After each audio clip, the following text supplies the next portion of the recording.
Hello dear students, मैं vision बावड़े फिर से हाजिर हूँ आप लोगों के सामने। तो आज फिर से एक नया टॉपिक लाया हूँ आप लोगों के लिए और नया वीडियो है for HS second year commerce. जिन लोगों का मतलब नॉन ट्रेडिंग ऑर्गेनाइजेशन से मैंने प्रीवियस वीडियो में आपका रिसिप्शन पेमेंट अकाउंट आप लोगों को कॉम्प्लीट समझाया था करके, ठीक है ना, एक प्रैक्टिकल समझाया था। तो आज मैं लाया हूँ आपके सामने इनकम एंड एक्सपेंडिचर का प्रैक्टिकल अकाउंट। तो कैसे इनकम एंड एक्सपेंडिचर अकाउंट किया जाता है या बनाया जाता है, सॉल्व किया जाता है, उसको मैं आज डिटेल्स में आप लोगों को समझाने वाला हूँ। तो वीडियो को एंड तक देखना है और जिन्होंने रिसिप्शन पेमेंट अकाउंट नहीं देखे वो लोग उसको देख लीजिएगा, बिकॉज एग्जाम में रिसिप्शन पेमेंट अकाउंट या इनकम एंड एक्सपेंडिचर अकाउंट या फिर सब्सक्रिप्शन कैलकुलेशन से एक सम आता है आप लोगों को 5 मार्क्स के लिए। तो चलिए विदाउट वेस्टिंग एनी टाइम मैं क्वेश्चन पढ़ देता हूँ। आपको क्या करना है, क्वेश्चन को पहले लिख लेना है, उसके बाद ही मेरे एक्सप्लेनेशन को देखना है, नहीं तो आपको प्रॉब्लम हो जाएगा। तो क्वेश्चन में क्या कहा है, from the following reception payment account for the year ended 31 December 2015 and the other details of the Shankardev club. तो name of club is given in the question, that is Shankardev club. Prepare an income and expenditure account. You have to prepare an income and expenditure account for the year ended 31 December 2015। तो जब भी आप लोगों को income and expenditure account बनाना होगा तो आपको याद रखना है इनकम एंड एक्सपेंडिचर अकाउंट हम लोग कहाँ से बनाते हैं, हम लोग बनाते हैं रिसिप्शन पेमेंट अकाउंट से, ठीक है। तो रिसिप्शन पेमेंट अकाउंट में ये रिसिप्ट साइड है, ये पेमेंट साइड है, तो पता ही है, प्रीवियस वीडियो देखे होंगे अगर आप। तो रिसिप्ट साइड में देके रखा है cash in hand on 1 January 2015 12,000, subscription for 2014 900, for 2015 20,000, for 2016 2000 and sale of newspaper total करने से इसका आ जाएगा 22,900। देन सेल ऑफ न्यूज़पेपर है आपका 900, life membership fee 5,000, donation 6,000, donation for building 8,000, interest 200 and maintenance grant 3,000। Total है 57,200। नाउ पेमेंट साइड में salary है आपका 14,000, देन ऑनरेरियम है 3,000, sport expenses 5,000, investment 10,000, construction for building 7,000, rent paid 2,000, scholarship 1,000, cash in hand on 31 December 2015 13,200। तो total 57,200। Now adjustment देके रखा है, outstanding subscription 2,500, outstanding salaries 1,000 and subscription for the year 2015 for rupees 400 received in 2014। तो पहले आपको income and expenditure account जब भी करना है तब आपको होशियार होना होगा। रिसिप्शन पेमेंट अकाउंट में जैसे किया था मैंने, वहां पे कोई भी आइटम देखने का जरूरत नहीं था, सिर्फ एक्सेप्ट नॉन कैश आइटम और आपका आउटस्टैंडिंग आइटम छोड़ के। लेकिन यहाँ पे हर एक स्टेप में आपको सावधानीता फॉलो, मतलब सावधान होकर करना है, क्योंकि फर्स्ट ऑफ ऑल क्वेश्चन में मैं क्या देता हूँ, क्वेश्चन आता है 1 मार्क का कि इनकम एंड एक्सपेंडिचर अकाउंट को कौन सा बेसिस में बनाया जाता है, ठीक है। तो इनकम एंड एक्सपेंडिचर को बनाया जाता है एक्रुअल बेसिस। क्या बेसिस? ALCRUAL। 1 मार्क का क्वेश्चन मैंने बोल दिया, एक्रुअल बेसिस में इसको बनाया जाता है। 1 नंबर फीचर, आप अगर फीचर ऐड कर सकते हो तो 1 नंबर हो जाएगा ये वाला feature, clear. Then income and expenditure account में आउटस्टैंडिंग आइटम सब आएगा। क्या आएगा? Outstanding items, non cash item सभी यहाँ पे आ जाएगा। देन और एक चीज, जब भी आप इनकम एंड एक्सपेंडिचर अकाउंट बनाओ, मैं यहाँ पे लिख रहा हूं इनकम एंड एक्सपेंडिचर क्या है, रिवेन्यू नेचर। जगह नहीं है बोर्ड में इसलिए मैं यहाँ पे एडजस्ट कर रहा हूँ, रिवेन्यू नेचर है, ठीक है। यहाँ पे सिर्फ शॉर्ट टर्म आइटम वाला ही, मतलब शॉर्ट पीरियड के लिए जो भी आइटम होता है वही यहाँ पे आएगा, उसके अलावा कोई भी आइटम नहीं आएगा अनटिल एंड अनलेस एडजस्टमेंट में अगर कह दें, क्लियर। तो रिवेन्यू नेचर का है, यहाँ पे सिर्फ शॉर्ट टर्म रिलेटेड आइटम ही आएगा। देन इसके साथ और एक चीज है, इनकम एंड एक्सपेंडिचर से आपको क्या मिलता है, इनकम एंड एक्सपेंडिचर अकाउंट से आपको मिलेगा, मैं लिख नहीं पाता हूं, सरप्लस एंड डेफिसिट। मतलब जो भी रिजल्ट होता है ना, हम लोग जब कैलकुलेट करते हैं बनाने के बाद, वहां पे हम लोग को क्या मिलता है, सरप्लस या डेफिसिट। तो भी आप फ्यूचर में डाल सकते हो, फ्यूचर में कैरेक्टरिस्टिक्स में डाल सकते हो। वन मोर थिंग आपको याद रखना होगा कि इनकम एंड एक्सपेंडिचर अकाउंट में ओनली करंट ईयर आइटम ही आएगा, mind it, only current year item, इसके अलावा और कुछ आइटम यहाँ पे नहीं आएगा। करंट ईयर वाला आइटम वो भी शॉर्ट पीरियड का, दैट इज रेवेन्यू नेचर का। क्लियर, समझ में आ गया? तो यहाँ पे आपका अकाउंटिंग ईयर को मैंने मार्क किया है। देखिए अकाउंट कब एंड हो रहा है? 31 दिसंबर 2005। इसका मतलब अगर एंड हो रहा है 2015 में दिसंबर को, शुरू कब हुआ? 1 जनवरी 2015। तो 1 जनवरी 2014 से लेके 15 से लेके 31 दिसंबर 2015 के अंदर जितना भी आइटम आया है करंट ईयर के साथ रिलेटेड है, वही आइटम हम लोगों को कहाँ पे लाना है? Income and expenditure account. तो आप लोगों को क्वेश्चन लिख लेना है पहले, इसके बाद मैं सोल्यूशन करने वाला हूँ और सोल्यूशन को मिलाते जाना है। वीडियो तो थोड़ा पॉज कर दो, मैं क्वेश्चन तो फॉर्मेट बना लेता हूँ। ओके, सो मैंने फॉर्मेट बना लिया है, तो आपको भी फॉर्मेट बनाना है एंड क्वेश्चन को जब मैं सॉल्व कर रहा हूँ उसके साथ आपको मिला के जाना है। ठीक है, तो यहाँ पे देखिए मैं पहला चीज आपको बता देता हूँ। हम लोगों को रिसिप्शन पेमेंट अकाउंट से आपको क्या बनाना होता है? सॉरी, यहाँ पे होगा आपका इनकम, रिसिप्शन पेमेंट से हम लोगों को बनाना होता है इनकम एंड एक्सपेंडिचर अकाउंट। तो आपको याद रखना है रिसिप्ट साइड का जितना भी आइटम था वो वाला आइटम कहाँ पे आएगा? इनकम साइड में, और जो पेमेंट साइड का जितना भी आइटम है वो वाला आएगा आपका कहाँ पे? एक्सपेंडिचर साइड में। उससे पहले जब भी कोई एडजस्टमेंट वाला सम, मैं एक हिंट दे देता हूं आप लोगों को, आप लोगों को हमेशा एडजस्टमेंट पहले पढ़ना है। एडजस्टमेंट कहाँ पे? तो इस क्वेश्चन में एडजस्टमेंट था आपका आउटस्टैंडिंग सब्सक्रिप्शन, यानी सब्सक्रिप्शन के साथ आपका एक एडजस्टमेंट है। देन आउटस्टैंडिंग सैलरी, सैलरी के साथ भी आपका एक आउटस्टैंडिंग एडजस्टमेंट है। और फिर से सब्सक्रिप्शन फॉर 2015 ₹400 रिसीव्ड इन 2014, तो यहाँ पे भी क्या है? एडजस्टमेंट।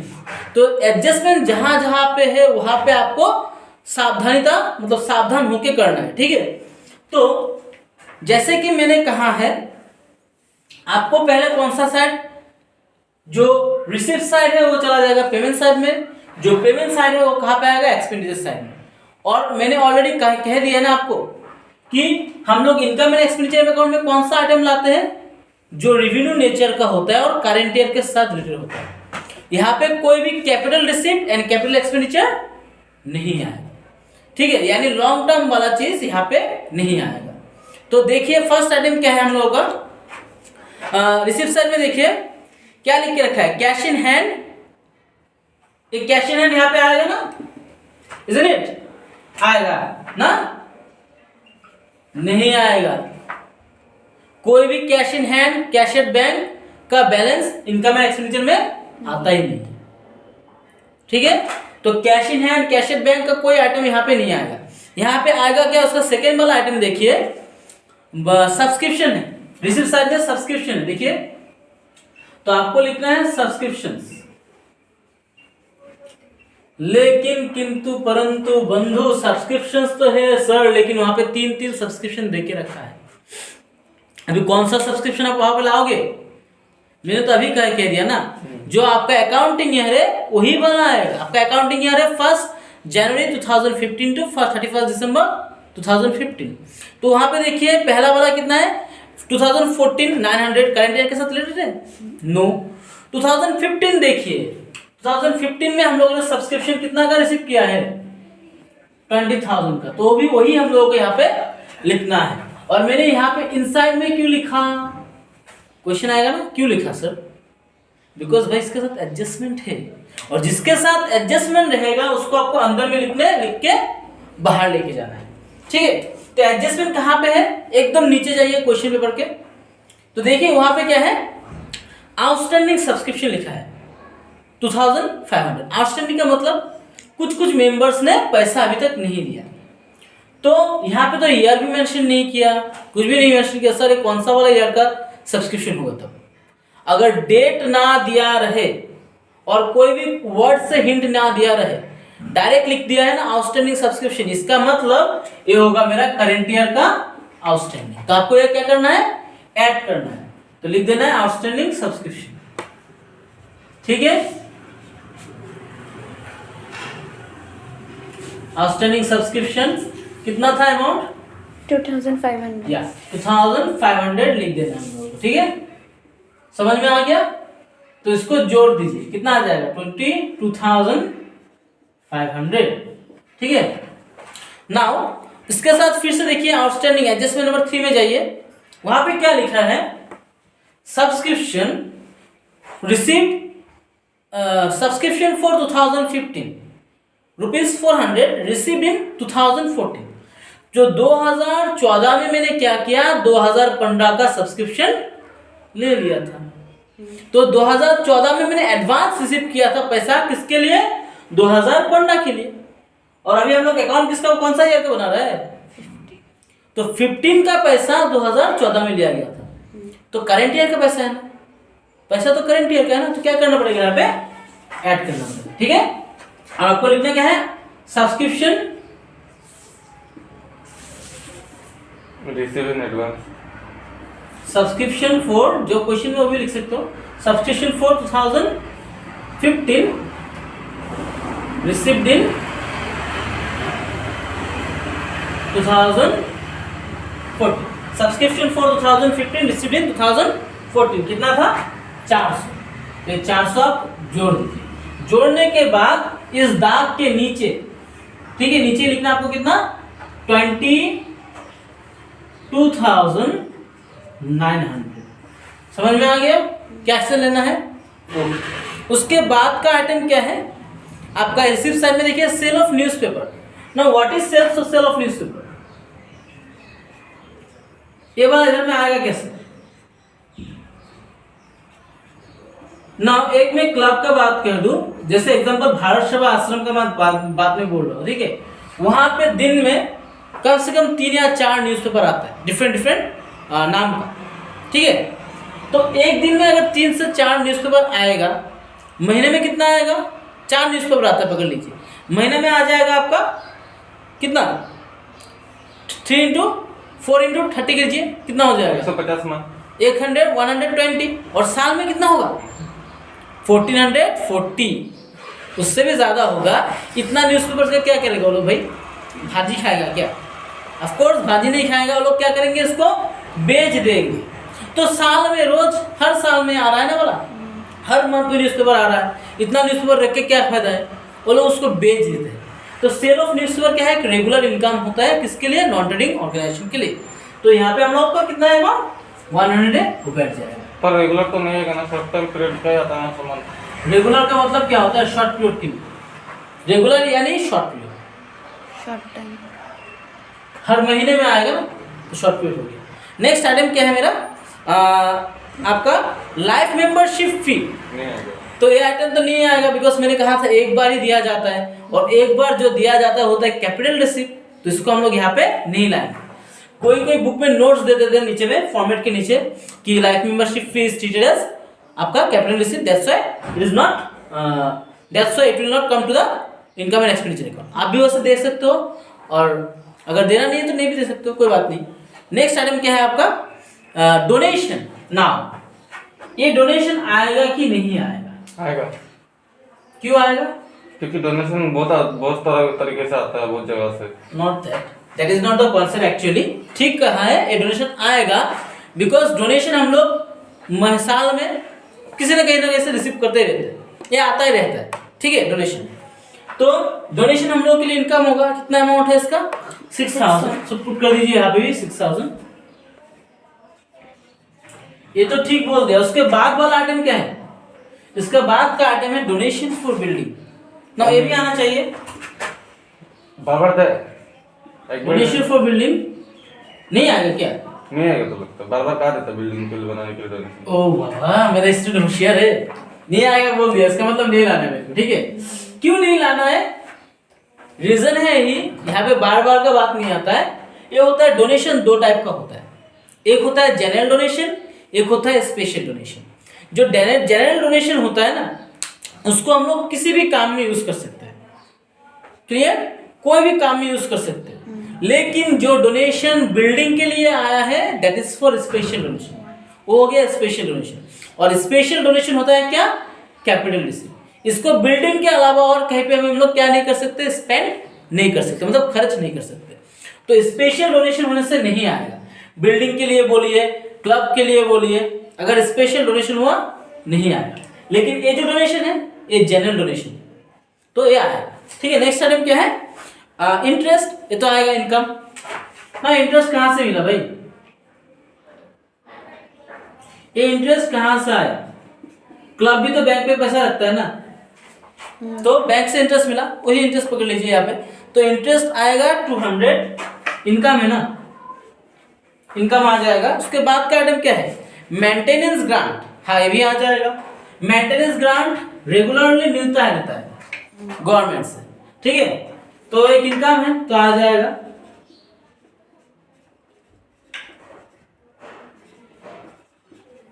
कितना था अमाउंट, 3000 लिख देना है। तो मैंने यहाँ पे मेरा रिसिप्ट साइड का, इनकम साइड का मैंने काम काउंट कर दिया। अभी हमको जाना है एक्सपेंडिचर साइड में, दैट इज डेबिट साइड में। तो पेमेंट साइड का आइटम देखिए, क्या क्या आइटम है। पहले बाय टू, देखिए पहले सैलरीज है ना, तो यहाँ पे क्या बैठ जाएगा, 2 सैलरीज। नाउ सैलरीज के साथ मैंने कहा था एडजस्टमेंट को फॉलो करना है, इसलिए मैंने कहा था, क्योंकि कहाँ पे एडजस्टमेंट होगा आपको वो पता होना चाहिए। ठीक है, तो सैलरीज का अमाउंट कितना है, 14,000 है, तो यहाँ पे हम लोग लिख देंगे 14,000। ठीक है, साथ में आउटस्टैंडिंग होने से ऐड करना पड़ेगा। ठीक है, आउटस्टैंडिंग सैलरीज होने से ऐड करना पड़ेगा, और एडवांस अगर दिया जाता है तो क्या करना पड़ेगा, उसको लेस करना पड़ेगा। ठीक है, उसको और एक भी कहा जाता है प्रीपेड। प्रीपेड होने से लेस होता है, आउटस्टैंडिंग होने से ऐड होता है। क्लियर, तो हम लोग यहाँ पे क्या करना पड़ेगा, ऐड आउटस्टैंडिंग सैलरीज। ओ मतलब खाली इनकम एंड एक्सपेंडिचर अकाउंट में लेस होगा अगर प्रीपेड, क्योंकि इसमें तो इसी साल का आता है ना, करंट ईयर का आएगा इसलिए। ठीक है, वेरी गुड। तो करंट ईयर का आइटम में सैलरीज आउटस्टैंडिंग कितना था, सैलरीज आउटस्टैंडिंग था 1000, तो उसको जोड़ देना है। पर वो तो इसमें नहीं होगा ना, रिसेप्शन पेमेंट में तो नहीं होगा, नहीं होगा, इसमें तो ऐड ही हो जाएगा। कौन सा में रिसेप्शन पेमेंट में कौन सा चीज नहीं आएगा, ये अगर ऐसे करके रहेगा, आउटस्टैंडिंग नहीं आता, वो नहीं आता, और एडवांस वो आता है। नेक्स्ट आपका क्या, नेक्स्ट आइटम क्या है, देन ऑनरेरियम है, तो ऑनरेरियम में आ जाएगा। ऑनरेरियम क्या है एक्चुअली, क्वेश्चन में भी आता है। हाँ, जो कोच को दिया जाता है, जैसे क्लब का ऑर्गेनाइजेशन है, कोई कोच आ गया क्रिकेट सिखाने, कोई कोच आ गया बास्केटबॉल सिखाने, वॉलीबॉल सिखाने, तो स्विमिंग सिखाने, तो उन लोगों को जो पैसा दिया जाता है उसको क्या कहते हैं, ऑनरेरियम कहते हैं, HONORARIUM। ठीक है, तो ये एक एक्सपेंसेस है, रेगुलर एक्सपेंसेस। कोच अगर सिखाएगा, कोच तो पैसा लेते रहेगा ना। ठीक है, नेक्स्ट स्पोर्ट्स एक्सपेंसेस। भाई ये तो स्पोर्ट्स होता ही रहता है, क्लब अगर स्पोर्ट्स क्लब हो तो स्पोर्ट्स होता रहेगा, इन्वेस्टमेंट नहीं है, या साल में तो होता ही रहता है ना, हर साल में स्पोर्ट्स होता ही रहता है। नेक्स्ट कितना amount, sports expenses, it is your 5,000।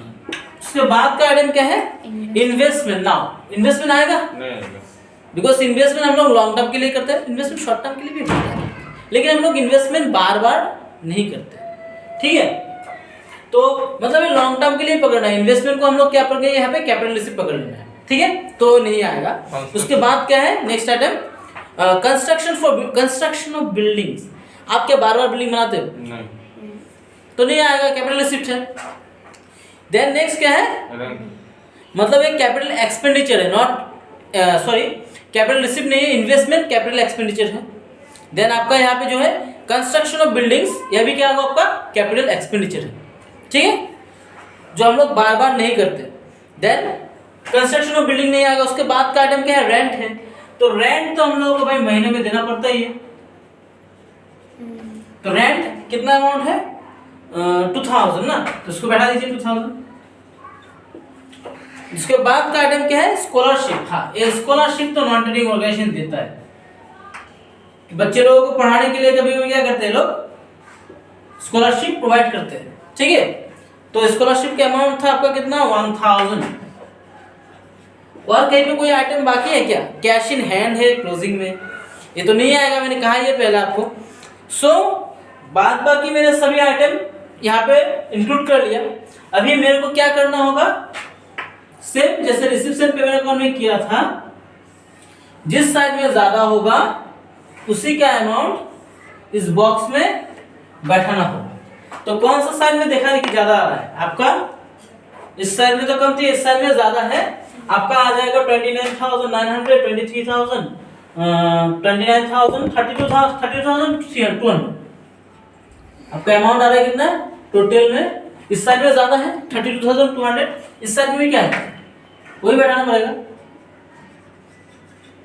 Now अभी डिफरेंस चेक कीजिए, 15,000 है, 3,000 है, तो 15, 18, 23 और 3 26,000। तो 26,000 को क्या करना होगा? माइनस करना होगा। तो 32,200 से माइनस करने से 26,000 को डिफरेंस कितना आता है? 6,000। जो दो डिफरेंस आएगा टू बैलेंस, उसको क्या कहा जाता है? No balance. यहाँ पे कुछ भी बैलेंस नहीं होगा, यहाँ पे क्या आ जाएगा? सरप्लस आएगा। मैंने पहले कह दिया था ना, अगर इनकम साइड ज्यादा होगा देन द एक्सपेंडिचर साइड, तो आपको मिलेगा सरप्लस, मतलब प्रॉफिट में है थोड़ा बहुत, बोल सकते हो। और अगर एक्सपेंडिचर साइड ज्यादा होगा, इनकम साइड कमती होगा, तब होता है डेफिशिएंट। क्लियर? समझ में आ गया? इनकम साइड ज्यादा है तो क्या आएगा? सरप्लस। एक्सपेंडिचर साइड अगर ज्यादा है तो आएगा क्या? आपका डेफिशिएंट। दोनों में एक ही चीज करना है, जिस साइड में ज्यादा है उसको दोनों कॉलम में बैठाना है, उसके बाद जिस साइड में कमती है उसका आइटम माइनस कर देना है। अगर इस साइड में ज्यादा होता तो इस साइड का आइटम अमाउंट हम लोगों को बैठाना होता। उसके बाद हम लोग क्या करते हैं? इसको माइनस करते हैं। माइनस करने के बाद जो डिफरेंस आता है वो होता है डेफिशिएंट। तो क्वेश्चन में डेफिशिएंट भी आ सकता है, सरप्लस का भी आ सकता है। अभी कैसे करना है मैंने समझा दिया। तो आज के लिए मैं इस वीडियो को यहीं पे समाप्त करता हूँ। अगर आप लोगों को अच्छा लगा होगा तो आप लोग कमेंट बॉक्स में मेंशन कर सकते हो, और अगर कोई भी सोल्यूशन चाहिए तो भी मेंशन कर सकते हो। मैं ट्राई करूंगा आप लोगों के लिए उसको हल करने के लिए। ठीक है, तो आज के लिए यहीं पे रखते हैं। See you in the next video. और उससे पहले best of luck for your examination whatever is going on. ठीक है, कॉलेज लोग तो इसको कॉलेज ही ले रहा है आप लोगों का एग्जामिनेशन। तो best of luck, see you in the next video.